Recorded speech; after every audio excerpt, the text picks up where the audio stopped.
আমাদের জীবন থেকে হারিয়ে যাচ্ছে আরেকটি স্মৃতির জায়গা।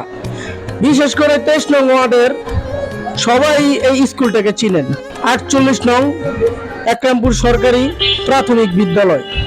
কত যে স্মৃতি জড়িয়ে আছে আমাদের এই স্কুলের সাথে। শুধু আমরাই না, আমাদের সিনিয়র পার্সন, আমাদের পরিবারের বড়রা এবং কি আমাদের বাবা মাও এই স্কুলে পড়েছেন। সময়ের ব্যবধানে রাস্তার কাজ চলতেছে, 1/1 রোড হবে, তাই স্কুলটাকে সরিয়ে স্বল্পের চক নেওয়া হচ্ছে। এটা ঠিক, স্কুলের পরিবর্তিতে স্কুল ঠিকই পাওয়া যাচ্ছে, কিন্তু স্মৃতির জায়গা কখনোই ভোলা যায় না। আমাদের জীবন থেকে স্মৃতিগুলো হারিয়ে যায়, কিন্তু স্মৃতির জায়গাগুলোতে গেলে আবার সেই কথাগুলো মনে পড়ে যায়। স্মৃতি কখনোই হারানোর নয়। একটা সময় এই স্কুলে শত শত শিশুর চেঁচামেচি, খেলাধুলা, আনাগোনা ছিল। এখন আর সেটা দেখা যাবে না।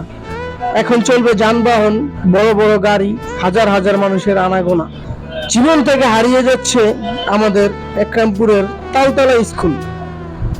স্কুলের স্মৃতি কখনোই ভোলা সম্ভব না।